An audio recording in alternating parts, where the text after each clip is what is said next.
자, 어쨌거나 3,100선을 회복했던 우리 코스피 아직은 진퇴가 이렇게 엇갈리면서 공방이 이어지고 있습니다. 자, 1분기 어닝 시즌에 본격적으로 돌입했습니다. 우리 개인 투자자들 어떤 대응이 필요한지 유한타증권 박현상 차장님과 함께 고민해 보겠습니다. 안녕하세요, 차장님. 안녕하세요. 예, 반갑습니다. 3주 만에 뵙습니다. 예, 반갑습니다. 예. 아, 오늘은 보자. 우리 차장님께서 좀 시장 흐름 그리고 또 우리 객장의 분위기, 개인 투자자분들의 고충 이런 것들 갖다가 한번 막 허심탄회하게 좀 나눠주셨으면 싶네요. 좀 정말로 솔직하게 좀 말씀을 드리려고 왔어요. 그래요. 예, 이게 최근에 솔직히 장은 오르긴 했지만은 네. 이게 종목들 자체가 뭘 갖고 있는가에 따라서 예. 굉장히 크거든요. 그래서 제가 오늘 좀 직원들한테도 좀 서베이 좀 해봤고요. 네. 그래서 오늘 어떤 말씀을 했는지 좀 가감없이 말씀을 드리도록 예, 하겠습니다. 좋습니다. 예. 그래요. 지금 이제 지수 자체는 그래도 나쁘지는 않습니다. 나쁘지는 않은데 저 또한 주변에 이렇게 개인 투자자분들 뭐 저희 지인들한테 이렇게 듣는 얘기는 그렇게 막 활기찬 얘기는 아니에요. 좀 답답해 하시는 분들이 많아요. 지금 그러면은 개인분들이 좀 전반적인 분위기가 답답한 이유는 뭐죠? 일단 내가 가지고 있는 주식이 안 올라서 가장 답답한 거죠. 내가 갖고 있는 주식이 네. 안 오른다. 그러니까 이게 네. 요즘 이제 제가 아침마다 이제 통화를 하는 모 투자자분이 계세요. 네. 그분이 오늘 아침에 저 깜짝 놀랐어요. 갑자기 좀 얘기하시더니 도대체 박 차장 내 것만 빼놓고 왜 다 오르냐 이거예요. 그러니까 저는 주문 내드리고 이제 그런 역할을 좀 하는데 그러면은 그분이 뭘 갖고 있는지가 중요할 텐데 우리 그걸 저기 주식 오래 하신 분인가요? 오래 하셨죠. 오래 하셨어요. 오래 하셨는데도 불구하고 음. 구력은 꽤 있으신데 음. 그럼에도 불구하고 일단은 가지고 있는 주식이 꽤 많이 손실이 나 있어요. 아, 그렇기 때문에 그거를 손절하고 지금 움직이고 있는 것들을 갈아타고 싶은데 손실률이 이만큼이면은 갈아탔을 때 그만큼 수익이 나야 되잖아요. 그렇죠. 근데 그거에 대한 용기가 지금 나타나지 않는 상황이죠. 음. 왜냐하면은 종목이라는 거, 그 주식이라는 것 자체가 어찌됐든 연속성이 있어야지 내가 매매에 대한 활기를 이룰 수가 있는데 그렇죠. 요즘 같은 경우는 지수는 연속적이었어요. 지수는 지수는- 연속적이었다. 지수가 오늘 빼놓고는 6거래일 연속 올랐기 때문에 연속적이었고 네. 외국인들이 뭐 어제 1,000억이었고 그제 3,000억 샀고 이런 상황이라서 어찌됐든 그렇게 외국인 매수가 들어와서 그래서 어떤 투자자분이 이렇게 얘기를 하시더라고요. 장이 어제까지 6거래일 연속 올랐다고 하는데 나는 몰랐다. 나는 몰랐다. 예, 진짜 나는 몰랐다. 음. 그 정도로 어떻게 내 계좌 안에 포트를 꾸리고 있는지에 따라서 투자자별로 그 간극이 굉장히 크다고 말씀을 드릴 수 있겠고 그렇기 때문에 지금 입장에서도 이제 앞으로 어떤 전략을 세워야 될지 어떤 매매를 해야 될지가 솔직히 가장 중요해지는 시점이기도 합니다. 그렇죠. 예. 아까 말씀드렸던 그 고객분. 네. 자, 그러니 이제 이 질문은 뭐냐 하면은 실제 어느 정도의 어떤 꽤나 이제 시장에 몸담으셨던 분이라고 그랬어요. 그렇죠. 예, 예. 그럼 이제 한번 분위기를 파악해 보는 네. 거죠. 그분은 포트폴리오가 대충 몇 개 정도의 종목으로 러플리. 지금 오늘 기준 6개 종목 갖고 계시고요. 음. 일단은 제가 이제 종목명은 좀 그렇고요. 그렇죠. 예, 업종을 좀 말씀을 드릴게요. 일단은 그 제 기억으로도 소위 이제 매매가 활발한 시기가 1월 말까지로 기억을 해요. 그렇죠. 예, 연속성이 엄청났었죠. 있었으니까요. 네. 근데 그 2월 초부터 어떻게 보면 지금 4월 초긴 하지만 4월 초가 좀 지나고 있는 상황이긴 하지만은 네. 거의 2달 정도 개인 투자자분들이 느끼는 시장은 그렇게 좋지 않았거든요. 좋지 않았다는 표현이 왜냐면은 이 2달 일반적으로 우리가 지수가 이렇게 어떤 정도의 변동성이 적어지면서 조금씩 빠졌다가 조금씩 올라오면은 네. 시가총액 대형주가 오르거나 음. 이런 상황인데 그 2달 동안의 기간 동안에 종목들이 왔다리 갔다리 많이 했단 말이에요. 네. 그럼 그 상황에서 내가 수익이 났었던 종목 같은 경우는 매도를 하게 되거든요. 그리고 수익이 나지 않았던 종목들 같은 경우는 어쩔 수 없이 보유를 하게 되거든요. 그게 인지상정이죠. 예, 그게 원래 예. 진짜로 선수급 매매하시는 분들 같은 경우는 반대로 하잖아요. 그렇죠. 근데 뭐 저는 충분히 이해를 합니다. 그래서 손실이 아까우니까는. 네네. 근데 그런 종목들이 이제 이 대표적인 섹터가 아시다시피 이제 5G 섹터. 5G. 섹터 좀 갖고 계시고 음. 그리고 1월 달에 가장 핫했던 섹터가 IT 반도체랑 자동차긴 하지만은 음. 그래도 우리가 해볼 만한 섹터였으면 2차 전지 섹터였거든요. 네, 네. 2차 전지 섹터도 지금 계좌상에서는 파란불로 나와 있는 상황이고 그리고 이제 연말 연초로 넘어오는 상황에서 1월 달에 우리가 항상 거의 저는 제 기억을 한 10년 동안 기억을 하는데 10년 동안 제약바이오 쪽은 1월 초에 무조건 움직였거든요. 네. 근데 올해 안 움직였어요. 어. 올해 안 움직였기 때문에 제약바이오 섹터도 일단 지금은 계좌상에 파란불로 나와 있는 상황이고 그래서 결론적으로는 2차 전지 5G 제약바이오 섹터가 계좌상에서 이제 좀 남아 있는 상황이기 때문에 지금 우리 개인 투자자분들이 조금은 재미가 없는 시간을 보내고 있다 이렇게 생각하고 있습니다. 지금 저희 이 인포맥스 라이브도 마찬가지요. 이 금요일 날 매주 진행되는 이 주간 전망대도 네. 마찬가지에 부류이긴 합니다만 우리도 이제 소위 말하는 금융시장의 네. 흐름을 갖다 쫓아가고 진단하겠다는 그런 이제 컨텐츠인데 사실 어떻게 보면 작년 이후 기존에 있었던 채널 플러스 굉장히 많은 또 채널들이 나오고 우리 또 시청자 여러분들 또 투자 여러분들은 그런 식으로 해서 하도 여기저기서 공부하라고 하니 맞습니다. 그래서 보면은 여기 나오던 사람이 저기 나오기도 하고 또 누가 요즘 이렇게 핫하다 하면은 이 채널 저 채널에서 또 다 부르니까 다 비슷비슷한 얘기를 하고 뭐 그래서인지는 모르겠습니다만 저도 이렇게 조회를 해보면은 전반적으로 이렇게 열기가 좀 떨어졌다는 느낌. 이제 그런 어떤 금융시장, 증시 관련 이런 쪽에서의 조회수들이 이제 전반적으로 떨어졌다 하는 그런 느낌을 받게 돼요. 받게 되고 그리고 컨텐츠도 조금 저열해집니다. 무슨 말씀인가 하면 그걸 꼭 저급해졌다라고 표현하는 게 뭐 이상한 수도 있겠습니다만 저희 주간 전망대만 하더라도 과거에는 그래도 뭔가 거시적인 얘기, 세상 돌아가는 얘기 이런 것들을 좀 하려고 했는데 어느새부터인가 업종 얘기, 종목 얘기, 지수 얘기로 굉장히 같이 끌려갈 수밖에 없었다는 그런 느낌을 받아요. 그런데 또 이런 것도 느끼지 않습니까? 거래량이 요즘 굉장히 네. 최근 뭐 이제 조금 살아나긴 하는 모습입니다만 한 2, 3일. 그러나 굉장히 거래도 적었다는 얘기는 그러면 박 차장님, 네. 저의 이 의심이 근거 없나요? 어떠나요? 혹시 주식 재미없어 갖고 젊은 분들이 지금 코인 시장 간 거 아닙니까? 간 거 맞습니다. 맞아요? 예, 맞습니다. 그러니까 저도 이제 소통을 하는 음. 저의 그 일반적인 저희 네. 지인들이 계시고 네. 솔직히 두 가지 면을 좀 말씀을 드리고 싶은데 일단 첫 번째 아까 공부를 해야 되고 요거 하셨잖아요. 그놈의 공부가 잘 됩니까? 네. 그래서 제가 정말 솔직하게 말씀을 드릴게요. 이게 공부를 하게 되면은 손절을 못 칩니다. 손절을 못해. 네. 왜냐하면 그 업종에 대해서 진짜로 그러니까 지금 모든 그 라이브 채널이라든지 여러 채널에서 섹터 애널리스트 분들이 나오시고 네. 그거에 대한 업종이라든지 전반적인 분위기 예. 그리고 분위기를 알려면은 그 세세한 그런 어려운 단어라든지 용어를 익히고 예. 그래서 제 기억으로 작년만 하더라도 반도체 뭐 후공정이 혹은 뭐 어떤 식으로 SiC 링이 뭔지 그 실리콘 카바이드 링이 어디에 들어가는지 이런 식으로 공부를 많이 한 투자자분들이 굉장히 많았어요. 사실 뭐 그 전에야 파운드리가 뭔지, 맞습니다. 팹이 예, 뭔지 그냥 반도체면 반도체인 줄 알았지. 네. 네, 세부적으로 가는데 막상 그렇게 뭐 예를 들어서 그런 디테일한 공부를 하시고 매수에 들어갔는데 네. 매수에 들어갔는데 실적도 굉장히 좋고 글쎄. 그리고 분위기도 나쁘지 않은데 그 업종이 2달 동안 갇혀 있었단 말이에요. 갇혀 있었다. 그러면은 그 시장 투자자분들 입장에서는 질릴만도 하거든요. 들리죠. 예. 왜냐면 내가 공부를 안 하고 예를 들어서 이제 예전 몇 년 전처럼 옆집 지인이 이제 이거 좋다고 문자 받았다고 이제 문자 받았다고. 네. 이거 3번 받았는데 이번엔 좋아졌다고 이렇게 하면은 차라리 야 이거 무슨 얘기냐라고 이렇게 하면서 예. 에이 아니야 이렇게 할 수가 있는데 제가 진짜로 작년과 올해 현장에서 받는 질문의 차이가 어떻게 느껴지냐면요. 네. 예전에는 정말로 그 지인을 욕을 많이 하셨어요.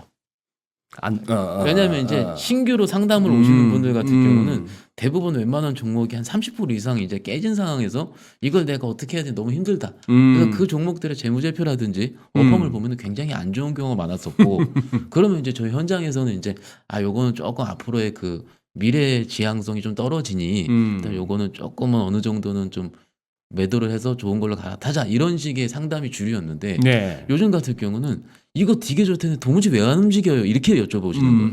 근데 제가 보더라도 답답한 거죠. 그래요? 가장 그 기본적인 가장 대표적인 예가 작년 11월에서 올해 1월 달까지 OLED입니다. 지금은 굉장히 잘 올라오고 있는데 정말로 OLED 그 예를 들어 코로나19 이후에 뭐 TV, 가전 쪽이 늘어나면서 OLED TV가 늘어나고 노트북에 OLED가 늘어나고 다 알고 있었던 거고. 그래요? 예. 근데 공부를 열심히 했는데 11월, 12월 동안 안 움직였거든요. 그리고 결국 1월 달에 기관이 들어가면서 올라가기 시작을 했어요. 뭐 지금 소재 쪽 지금 굉장히 신고가 나오고 있는 상황인데 이게 그런 일단 스터디에 대한 부분이 약간은 저도 어느 정도는 좀 질리지 않았나 싶은 생각이 들고 또 두 번째로 이제 아까 코인 말씀하셨잖아요. 네. 코인 같은 경우도 이게 서두에 말씀드린 공부하는 스터디하는 우리 개인분들 같은 경우는 그래도 이해는 가는데 두 번째 제가 알고 있는 소위 변동성을 즐기는 우리 투자자분들 그러니까는 소위 이제 예전으로 따지면은 대북주가 처음 시작 스타트를 했을 때 그 변동성이 엄청 컸잖아요. 그 두 번째는 4년 전에 이제 제약바이오 쪽 예를 들어서 한미약품 사면 그 다음에 일양약품 사도 되는 거고 일양약품 샀다가 다른 거 사도 되는 거고 이런 식으로 그런 매매의 그 소위 손맛이라고 그러죠. 그런 손맛. 게 있었는데 아. 지금 같은 경우는 없는 거예요. 그래서 그 손맛을 느끼고자 왜냐하면은 그분들은 소위 솔직히 금액이 적든 크든 변동성을 즐기시는 투자자분들이 대부분이시고 네. 변동성이 줄어들면 재미가 없다라고 느끼는 거예요. 그럴 수가. 그래서 그 매매를 많이 하시는 분 근데 그런 분들이 소위 그 1월 달에 그 거래 대금을 굉장히 많이 유발을 시켰거든요. 맞아요. 예, 예. 근데 지금 거래 대금이 거의 그 1월 고점대에서 거의 반토막 이상 나온 네. 상황 자체는 제 기억으로 제가 어제 기준으로 코스피 코스닥 거래 대금이 한 17조 정도 되는 걸 기억을 하는데 그 아까 코인 거래 업비트 쪽 거래 대금이 20조가 넘었거든요. 그러면은 이게 소장님 이게 정말로 주식을 하는 제 입장에서 봤을 때는 저는 그래도 밸류를 보잖아요. 우리는 적어도 어떤 식으로 그러니까 예를 들어서 어떤 종목이 되게 그래요. 롯데마트라는 종목이 있을 수 있어요. 롯데마트 종목이 있으면 네. 그 종목은 적어도 PBR 관점 그래도 청산 가치가 있는 상황에서 중국 쪽이 작년에 망가진 상황에서 코로나19 이후에 지금 다시 온라인 쪽으로 늘어난 상황이기 때문에 전략이 눈으로 보이면서 시나리오를 짤 수 있는데 그쪽 같은 경우는 제 입장에서 잘 안 보이거든요. 물론 제가 좀 안 해서 좀 모르겠는데 일단은 그게 전략상으로 틀린데 아까 후자인 변동성 투자자 같을 경우는 그게 오히려 원래 주식의 본질 내재 가치를 보는 게 아니고 나는 변동성만 봤었기 때문에 원래 주식에 들어온 이유가 무슨 말씀인지 알겠네. 예. 그 이 주식의 뭐 내재 가치, 네네. 향후 기대되는 또 수익률 이런 게 아니고 변동성. 그러니까는 이제 이것도 코인 쪽에 한번 맞들이고 나면은 그 변동성에 맞들이고 나면은 딴 거는 이게 좀 그런 거 아니에요. 항생제도 그렇고 뭐도 그렇고 점점 세지는 거 아니야. 그러니까 그걸 맛보고 나면 그거보다 적은 거 약한 거는 좀 가기가 힘들어지는데. 근데 이제 저는 이제 말씀드리고 그래서 제가 저의 그 지인들한테 이렇게 얘기를 하냐면 어떻게 얘기를 하냐면 여기 갔다 저기 갔다 하지 말고 그 투자를 나눠서 한번 해봐라. 같은 금액을 가지고. 주식도 해보고 코인도 해봐라. 예. 왜냐면은 이게 정말로 투자에 대한 그 원칙이라든지 목적 자체가 틀린 거거든요. 주식과 코인 같은 경우. 근데 그거를 똑같이 변동성 하나만을 가지고 그러니까 편하게 그냥 하루에 2% 나오면 되는 거예요. 하루에 2%? 1% 2% 나오면 오늘 2% 뛰었다 이렇게 얘기할 정도로 그러니까 솔직히 이제 저도 단타도 좋아하고 중간사 직원이잖아요. 그러니까. 단타도 좋아하고 매매 많이 하고요. 어. 하는데 물어 들어봤더니 변동성 굉장히 심한데 이렇게 느껴질 정도로 얘기를 들어보니까 저희도 이제 그 코인 거래소 쪽 이제 어플을 깔아서 이제 변동 차트를 네. 좀 보고 그러거든요. 네. 근데 차트가 기가 막히게 잘 맞아요. 차트가 잘 맞아. 5일선 닿을 때 오르고 뭐 이런 식의 과거의 전통적인 투자 방법 있지 않습니까? 그러니까는 이런 것 때문에 주식에서 코인 쪽으로 이렇게 가상화폐 쪽으로 넘어가시는구나라고 좀 이해는 가지만 그래도 이제 지금 그 아까 말씀하신 그런 내재 가치 측면이라든지 이런 쪽에 봤을 때는 각각의 투자 대상으로 간곡히 좀 말씀을 드리고 싶습니다. 저 같은 경우는. 예. 그러면은 손님들이 꼬이죠. 예를 들어서 차트가 맞아 들면은 네. 그 공부 중에 제일 쉬운 공부가 차트 공부예요. 그렇죠. 그거는 끝이 있거든. 네. 그런데 우리가 흔히 말하는 유튜브에서 말하는 주식 공부하세요. 이거는 진짜 가도 끝이 없고 네. 또 이놈의 주가라는 게 공부한 대로 이론대로 안 가니까. 안 그런데 간 적이 더 이게 많았죠. 기술적 분석은 차라리 책 한 권 띄고 그리고 본인 나름대로의 어떤 좋아하는 어떤 그 원칙. 지표나 원칙 이걸 갖다가 하면서 시장에서 딱딱 맞아드는 그 재미 그게 진짜 또 아까 차장님 말씀하신 손맛이에요. 네. 오죽하면 옛날에 저 뭐였죠? 존 머피였나? 그 머피 그 기술적 분석의 바이블. 그러니 테크니컬 어널리시스 인 더 퓨처스 마켓이었거든. 선물 시장에서의 그 이따만한 책. 뭐 그 이후에 대부분의 기술적 분석 교과서들은 그거 이제 약간씩 변형했거나 거기에 자기 생각 좀 더하고 하는 건데 그 재미거든요. 재미가 있죠. 요쯤 오면은 다들 안 살 거야. 네. 이쯤 오면은 이거 열리면 다 같이 살 거야. 그거대로 시장이 움직이면. 그런데 걱정되는 거는 주식 하다가 재미가 없어서 코인은 갈 수 있는데 코인 한번 맞들였다가 주식 못 오실 것 같은데. 그러니까는 주식에서 코인은 갈 수 있는데 네. 코인 갖다 주식으로 오시려면은 네. 딱 한 가지 방법이 있습니다. 무슨 방법? 거기서 이제 굉장히 많이 깨줘야죠. 코인 시장에서 많이 벌었다고 나 이제 벌 만큼 벌어서 해서 주식으로 올 것 같지는 않은데 계속 저도 그 확률은 좀 적다고 그 보고요. 확률은 적겠다. 예, 뭐. 일단 그게 이제 투자를 어떻게 보느냐의 관점 차이가 저는 맞는 것 같아요. 이게 적어도 이제 제가 알고 있는 뭐 개인 투자자분들 중에서 꽤 많은 그 네. 자금을 축적하셨던 투자자분들 같은 경우는 네. 그 기업 탐방을 직접 가시고 혹은 내재 가치를 보시고 그리고 한 1, 2년 깨졌더라도 거기서 일어나셔가지고 여러 가지 매매 원칙을 통해서 자산을 축적하신 경우가 대부분이거든요. 네. 근데 이제 그 매매 원칙이라는 것 자체가 적어도 이제 우리가 그 제가 신입사원 들어가서 배우는 것들이 있지 않습니까? 뭐 기업의 미래 가치라든지 이런 것들을 보는 방법을 내 스스로 깨달아야 되거든요. 제 기준에서 봤을 때. 근데 아무리 보더라도 내가 알고 있는 기준에서 맞지 않으면 투자가 들어가고 안 들어가고를 매매를 해보면서 이렇게 깨달아야 되는 과정이 필요한데 그 과정 자체를 스킵한 상태에 넘어간 거잖아요. 그래서 그 과정을 좀 저는 간곡히 좀 아셨으면 어떨까 이렇게 말씀을 드리고 있습니다. 그리고 그것도 한번 여쭤볼게요. 우리 한때 수년이 뭡니까? 한 10년 이상이었던 것 같은데 우리가 전 세계 파생 상품 시장에서 거래량 거래대금 세계 1위를 자랑하다가 이게 성수 5배 딱 5배. 예. 한 이후부터는 그 소리가 쑥 들어갔잖아요. 뭐 원리는 다 똑같은데도 불구하고 기본적으로 태워야 되는 돈이 5배 늘고 나니까 확 거래가 줄었는데 지금 이걸 가지고 기관들이나 외국인들은 현선물을 갖다가 현란하게 이제 엮어서 하기도 하고 제 기억에 제 알기로 또 개인들 중에도 이쪽으로 특화되신 분들은 여전히 이걸 가지고 뭐 합성을 건다든지 해서 그냥 큰 수익보다도 꾸준하게 수익을 내시는 분들이 있는데 우리 일반 개인들 확실히 줄었나요? 선물하시는 분, 선물 옵션 하시는 분? 선물 옵션 하시는 분은 제 기억으로는 거의 한 2, 3년 전부터 줄었고요. 2, 3년 전부터. 네. 그렇다면 여기저기 채널에서 말하는 무슨 지수가 얼마 갈 겁니다.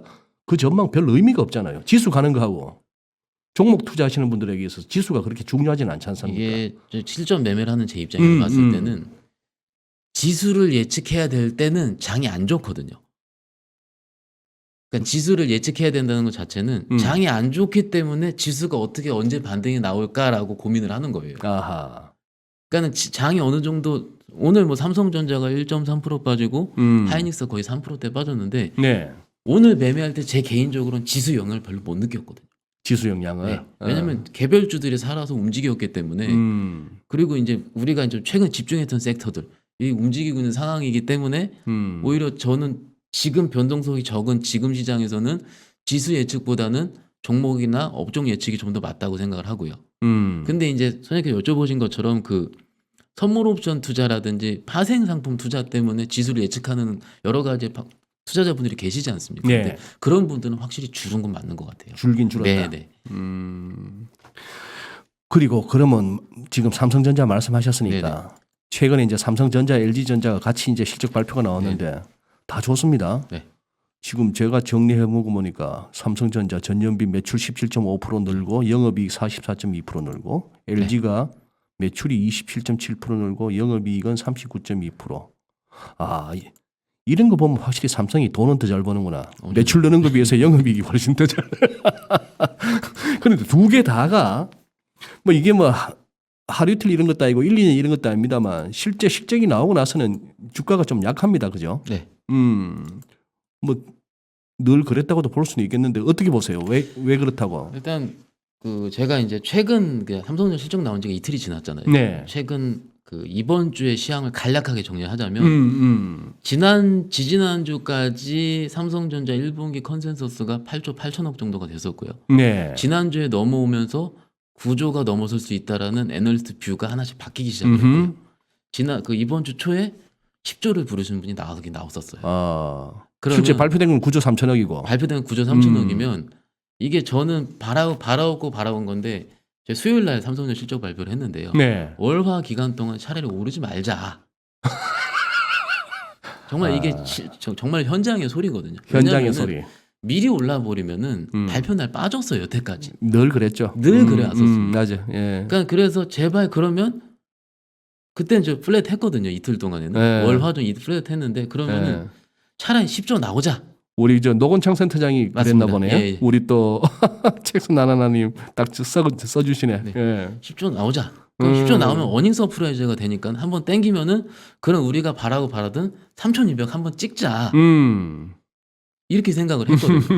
근데 9조 3천에 나오고 외국인들이 팔기 시작을 하는 거예요. 외국인이 팔아봐요. 네. 그러니까는 그러면 이제 시장 참여자들은 아니 정말로 저는 안 그랬으면 그러니까 증권사 직원처럼 장이 올라가기를 바라온 사람은 없거든요. 왜냐면 장이 좋아야지 직업이니까. 근데 저랑 통화하는 모 투자자분이 수요일 날 아침에 전화 오셔서 또 빠지겠지 얘기하시는 거죠. 그러니까는 정말로 개인 투자자분들도 삼성전자 실적 발표하는 날은 그날이 항상 빠졌었다라는 거를 몇 년 동안의 경험적인 근거를 알고 계시다는 거예요. 맞아. 예. 그러면 삼성전자가 빠지는 걸 명확하냐하다면 지수가 갇힌다는 얘기거든요. 그리고 그러면 또 그 다음에 얘기할 거는 이제 뉴스단으로 갔을 때 이제 4월 말에 잠정 실적 발표를 하잖아요. 네. 그럼 잠정 실적 발표를 하고 난 다음에 올해 가이던스에 대해서 삼성전자 얘기를 할 거예요. 네. 얘기를 하면은 경험적으로 항상 보수적으로 얘기를 했어요. 항상. 네. 그러면은 시장의 기대치를 충족을 시켜줘야 되는데 충족이 안 되는 상황이거든. 그리고 이제 발표하기 전에는 9조 5천억, 10조 이렇게 얘기가 나오다가 막상 발표하고 나니까는 어제부터 제가 좀 기사를 본 것 같은데 갤럭시 시리즈가 어쨌든 반도체 부족 때문에 원한 만큼 이제 판매가 안 될 수도 있고 생산이 안 되는 거죠. 그리고 아이폰 시리즈가 하반기에 또 각광을 받으면서 삼성전자 IM 부분 수익성이 줄어들 수 있다. 1분기 삼성전자 어닝 서프라이즈를 예상하셨던 분들 같은 경우는 갤럭시 21의 판매 호조 때문에 반도체 부분 오스틴 공장 그 셧다운 사태를 메울 수 있을 것이다라는 10조가 나온 거거든요.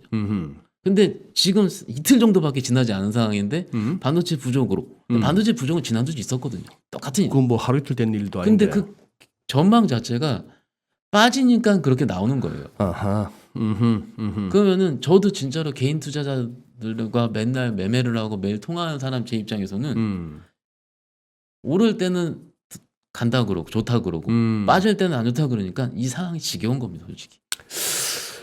무슨 말씀인지 알겠네. 그리고 네. 차장님도 최근에는 고객분들한테 건설 쪽으로 추천 안 하셨어요?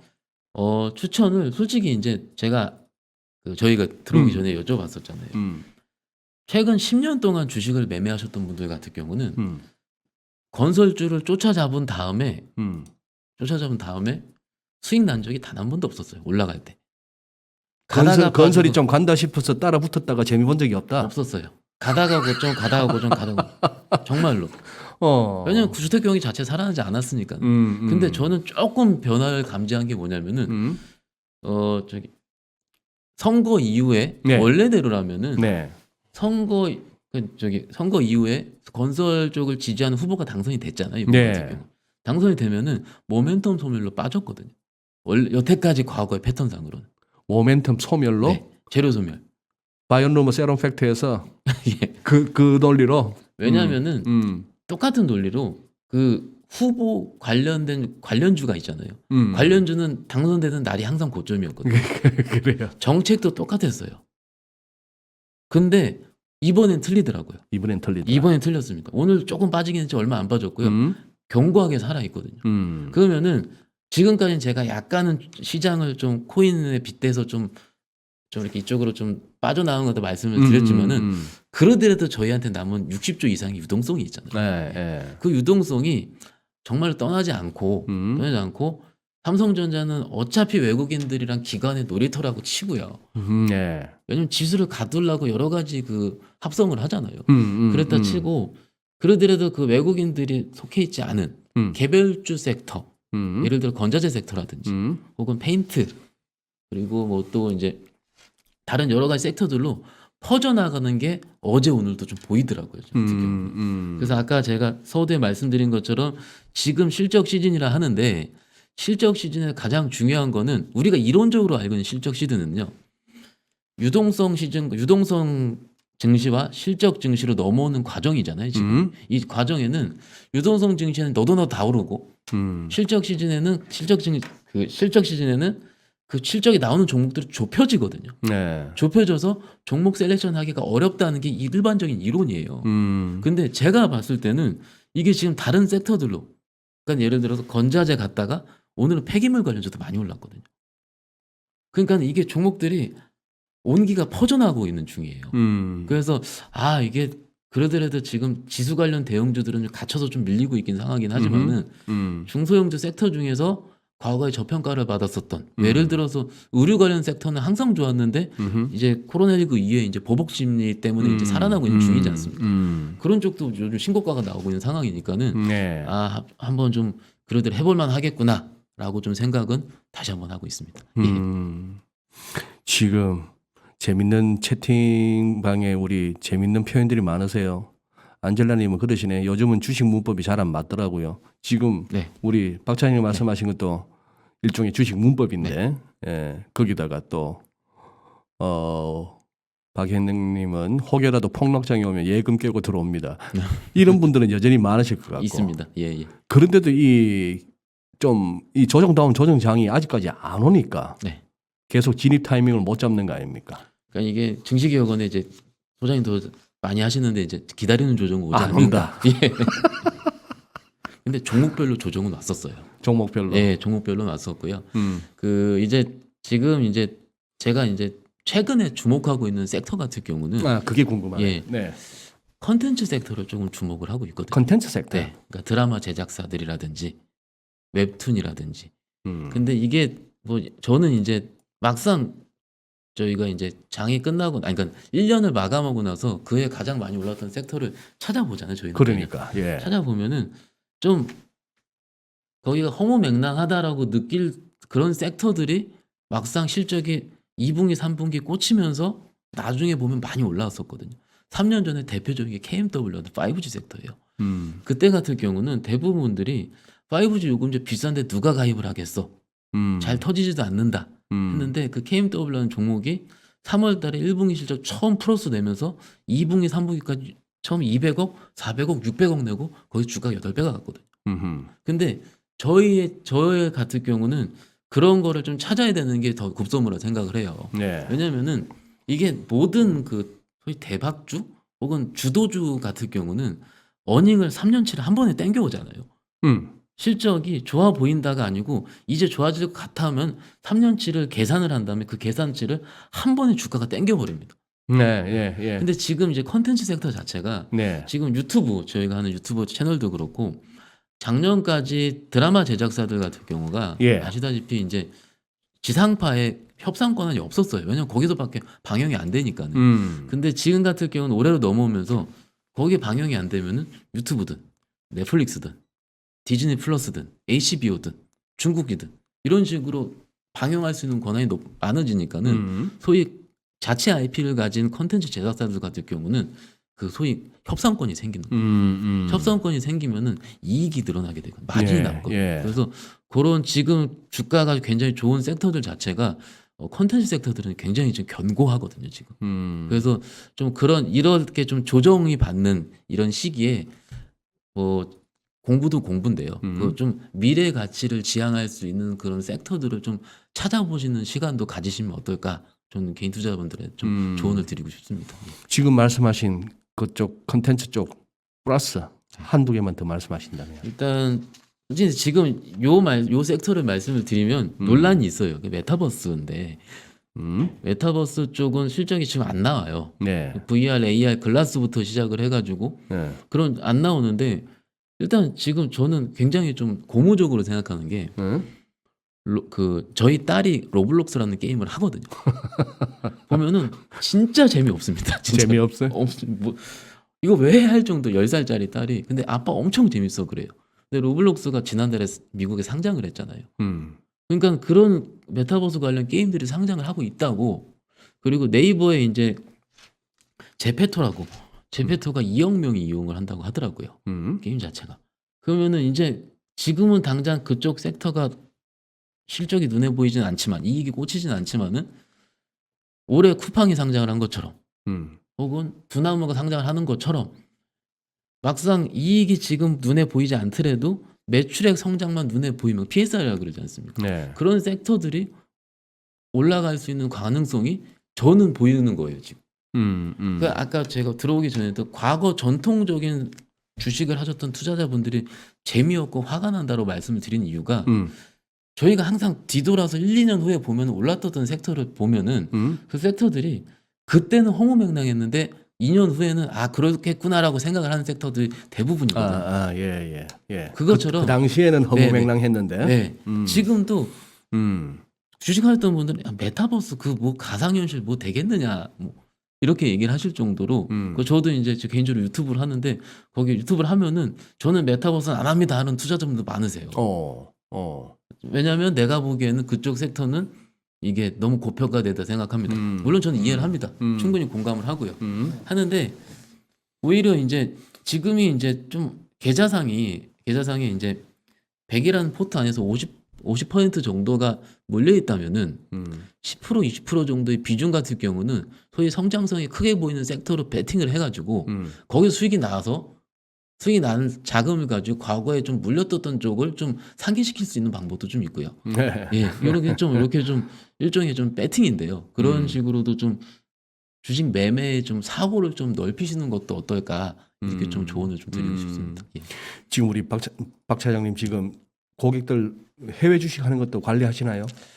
해외 주식 하시는 분들이 있는데 제가 영어를 그렇게 잘 못해가지고 그러니까 뭐 투자라는 게 저는 그렇게 생각을 해요.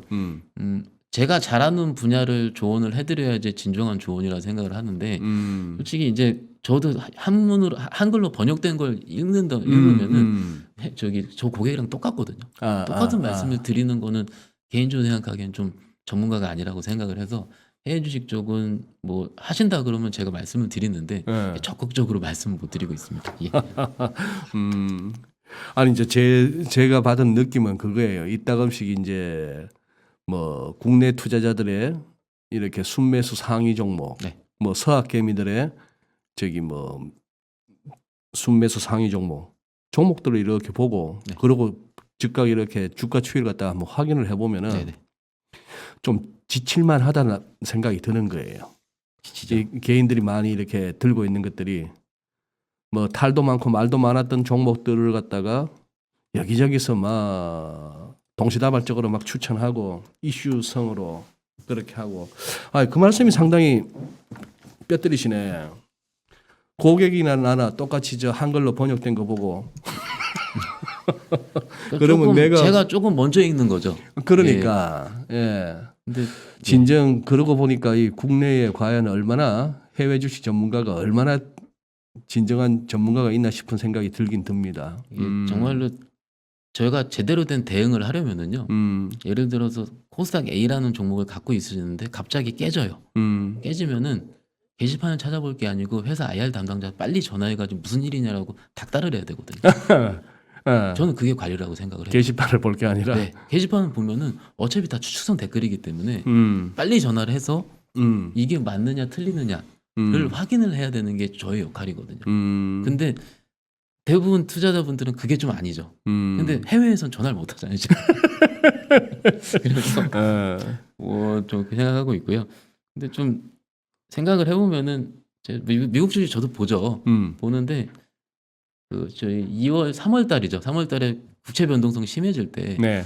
그때 미국의 은행주는 JP 모건 이런 쪽은 밑에서 50%가 났거든요. 근데 국내 KB금융은 밑에서 15%도 안 났어요. 그럼 그때도 제가 어떤 말씀 드렸냐면 지금 2차전지 팔고 은행주 갈아타면은 2차전지 손해본 많이 할 수 있겠느냐라고 여쭤보는 거예요. 근데 그게 진짜로 국내 주식 같은 경우는 그렇지 않았거든요. 사실 JP 모건처럼 밑에서 딱 가면은 조정 없이 쭉 당겼으면은 그게 나는 바꿀 수 있을 것 같아요. 저는. 근데 그게 경험적으로 그렇지 않았던 적이 90%가 넘었으니까. 그럼 일단은 내 차례가 올 때까지 기다려야자라고 좀 말씀을 드리고 있습니다. 예.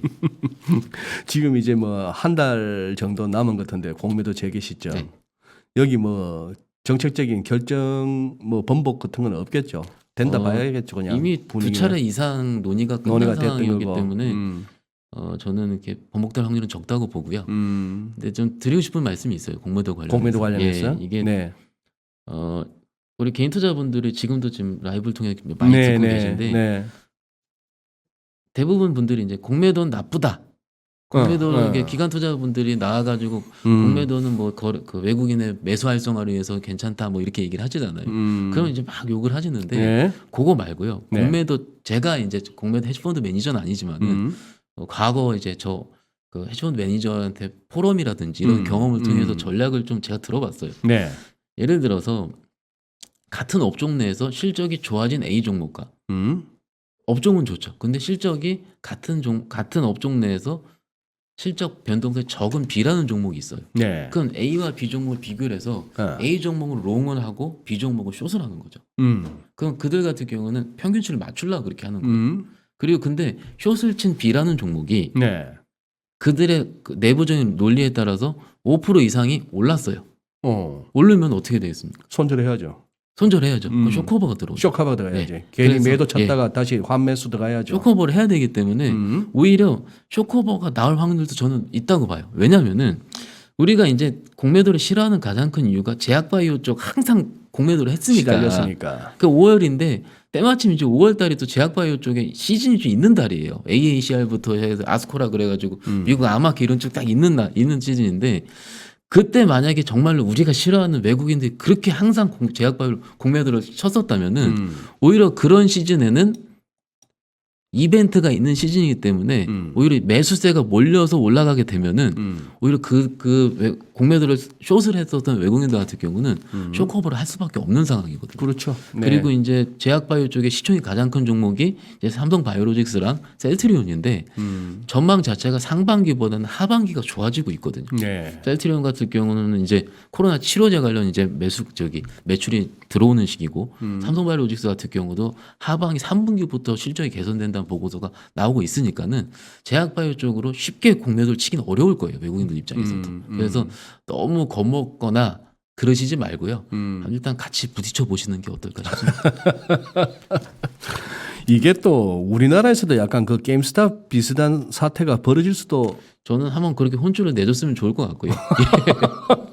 정말로 게임스탑이 있었던 그 다음 날에 그때 뉴스가 나왔어요. 그 한투연이라는 그 셀트리온 쪽, 거기서 이제 금지 운동을 하겠다라고 하고 그 다음날 제가 셀트리온 수급 창구를 봤거든요. 그 다음날 셀트리온이 한 제 기억으로 8% 9% 올랐었어요. 아무 이슈도 없었거든요. 근데 그때 매수 창구가 골드만삭스였어요. 무슨 얘기냐면 우리 한국거래소 홈페이지 들어가면은 종목별로 외국인 공매도 상위 증권 회원사가 나오거든요. 근데 그때 셀트리온 공매도 상위 증권 골드만삭스였어요. 쫄았구나. 그러니까 저는 그렇게 할 수밖에 없는 거예요. 그러니까 저는 이게 이제 지금 우리가 보면은요, 소장님, 기업이 이익이 늘어나는 중은 맞거든요. 네. 맞습니다. 반도체 쇼티지 맞고요. 네. 근데 그 기간을 우리가 어떻게 슬기롭게 버틸 수 있느냐 이 게임을 지금 하고 있는 거거든요. 근데 그 슬기롭게 버틸려면은요. 내가 중간 중간에 매매를 수익이 나야 돼요. 그러니까. 예, 수익이 나야 됩니다. 그래서 지금 이제 우리가 삼성전자 차트가 지금 보이실래나요? 지금 화면을 보면은 지금 저게 삼성전자예요? 예, 삼성전자 차트인데 음. 잠깐 제가 차트 보이면 별로 안 좋아하긴 하는데요. 예. 이게 지금 네. 8만 원에서 8만 5천 원 박스 한 지가 지금 2달이 넘었어요. 그러네요, 지금. 근데 과거에 만약에 장이 빠질 때 어김없이 1조씩 매수가 들어왔던 우리 동학개미 여러분들이 없었으면 삼성전자 차트는 박스가 아니었을 겁니다.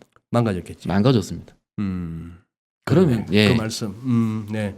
그러니까는 이제는 장이 빠질 때 삼성전자를 받치는 것도 중요하긴 한데 오히려 내가 똘똘하게 생각했던 그런 스터디했었던 종목들 있지 않습니까? 네. 그 종목들을 빠질 때 주저없이 매수할 수 있는 기회로 활용하는 것도 오히려 저는 좋을 것 같아요. 마지막 저 삼성전자 저 차트 8만에서 8만 5천 사이에 자칫 망가질 수 있었던 저 차트를 어쨌거나 지금 저 같은 차티스트 눈에는 저거는 돌려 세우는 그림이거든요. 네, 맞습니다. 돌려 세우는 그림인데 확실히 달라졌습니다. 이 동학개미가 우리가 처음에 누가 만든 용어인지는 몰라도 저는 개인적으로 괜히 동학이라고 붙여서 별로 뭐 안 좋았는데 확실히 달라진 건 분명해요. 예, 알겠습니다. 그래요, 차장님. 이렇게 차장님하고 얘기하다 보면은 네.